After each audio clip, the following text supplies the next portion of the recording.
এটা শান্তি না আতিফ আসলামের কনসার্ট তাহলে তোমারও মিস হলো কেন বাবুরে এটা স্পিড ক্যানের মতো এটা মাইক না মাইকের মতো ইচ্ছা করতেছো কেন আচ্ছা খালি শান্তি কেন এই কনসার্টে যেগুনটাই ডলাডলি করছে যেগুনটাই সুমি করছে যেগুনটা গিয়ে হিয়ার টিকটক বানাইছে বেগুন রে জ্বালা দিমু তো দিমু গেল লারা উইদাউট চিনি ছাড়া কি অবস্থা ভাই বোনেরা কৈতান্ন বকবক কৈতান্ন দেরি চলো না যে চমলক্ষ ভিডিও কি শুরু করি আল্লাহ তোরে আরো বরকত দেখতে আল্লাহ তোরে বরকত দেখ আল্লাহ ইতিরে মেলা বরকত দিছে নালে চিন্তা করেন 2 দিন আগে বেড়া দুইজন রে এক লগে টাইম দিতে যায় কট খাইছিল থাবুট সুপার খাইছে তারপরও এই যে শিক্ষা হয় না ইয়ার আর এই দিন নতুন বেড়ার কালেকশন লই চলে এসেছে এই বেড়াকে লই চলে গেছে কনসার্টে হিয়ার যাইতে ভিডিও বানায় আবার এটা কি সোশ্যাল মিডিয়াতে আপলোড দেয় এরে শতান্ন যাত্রী ভালো হইতি না হিতি বালা অকার না হিডা বড় কথা না অন্য ক্লথিং এ সুন্দর সুন্দর হুডি চলে এসেছে এটা আপনারা খবর রাখছেন এই শীতে অন্য নতুন শপিং করেন আমাদের নিজস্ব ব্র্যান্ড ঠিক আছে নি এই যে কালা কালার আছে ব্রাউন কালার আছে সুইফট শার্ট আছে অন্য ক্লথিং এর পেজে ঢুকে যান ইচ্ছা মতো চয়েস করেন ইচ্ছা মতো অর্ডার করেন কোনো কথা হইতো না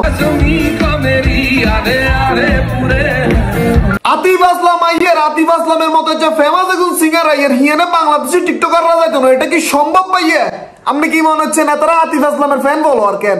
নো হেতারা গেছে মূলত আতিফ আসলামের ফ্রেম দি হেতারা কিছু টিকটকে ভিউ কামাইবো যে হাই গাইজ আমরা কি আতিফ আসলামের কনসার্টে চলে এসেছি হেই ডুলাও ডুলাও ভিউ আতিফ আসলামের ফ্যান ফলোয়াররা কনসার্টে যায় গান শুনবে লাই আর টিকটকাররা যায় টিকটক বানাইবার লাই আতিফ আসলামের কনসার্ট হলে যদি টিকটক বানান বুঝতেছেন মিলিয়ন মিলিয়ন ভিউ আর টিকটকারদের তো এটাই দরকার ফর ইউ কামান লাগতো না এই যে কপতি ওগুলো দেখতেছেন এরা কিন্তু ফার্স্ট ক্লাস কোয়ালিটির কপতি এরা রেস্টুরেন্টে সিবাসাবাদ বাসার ভিতরে চাকুম চুকুম করে না প্রতি বছর যখন ইন্টারন্যাশনাল বাইরে থেকে বিভিন্ন সিঙ্গার আসে বিভিন্ন বড় বড় কনসার্ট হয় সেই কনসার্টে তারা টিকিট কাটি ছুটি যায় গান শোনার জন্য না শুধু চাকুম চুকুম করার জন্য রাস্তাঘাটে মাঝে মাঝে কিছু কুত্তা শোকা হয় না যে দুগা কুত্তা এক লগা আটকিছে ফেভিকলের মতো আর শুনে না এগুলোর অবস্থা সেম এরকম হয়েছে কনসার্টে যায় এগুলো এমন ভাবে আটকে গেছে ফেভিকলের মতো ছুটতেছে না ভালোবাসা রে এই আফাজের টিকটক ভিডিও বানাইতেছে এবারে জানে না এবারে রিজনে কি ঘটনা ঘটে গেছে ভাই এক আফা তো গানের ফিলিংস এর ঠেলা এবারে বয়ফ্রেন্ডের কান্দরে চড়ে গেছে ভাই বাবুরে একটা বয়ফ্রেন্ডের কত কষ্ট সে কত স্যাক্রিফাইস করা লাগে একটা চিন্তা করেন নিজের পকেটের টিয়া দিয়ে টিকিট কাটছে গার্লফ্রেন্ডের লাই সহ হে গার্লফ্রেন্ড গান হইতে হয়েছে কনসার্টে হিতি সহ্য করতো না হারে হাতের কান্দরে চড়ে গেছে ভাই এবার চিন্তা করেন হাতে গান হইব না হিতিরে কান্দ লইব বাবুরে মিনিমাম 1 মাসের টিকটক বানানো হয়ে গেছে আতিফ আসলামের কনসার্টে যাই এই টিকটকাররা বলে 5 সেকেন্ড সইনে খাওয়ানো খাইছে টিকটক বানাইছে খাইছে রিলস বানাইছে খাইছে শর্টস বানাইছে আবার ব্লগও বানাইছে বাবুরে টিকিট দিয়ে কাইশত ইয়ানের টিয়া উড়ি লাভের হচ্ছে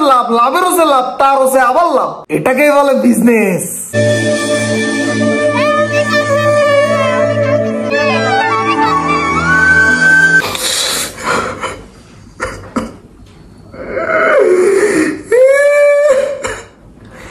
ভিডিও দেখে আমিও কেঁদে দিয়েছি পুরা কেঁদে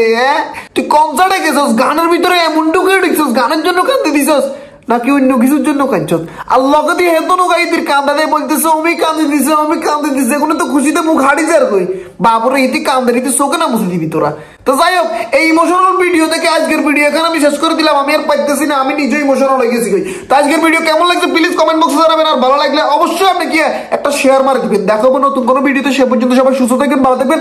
অবশ্যই গিয়ে নিজের খেয়াল রাখবেন আল্লাহ হাফেজ আসসালামু আলাইকুম।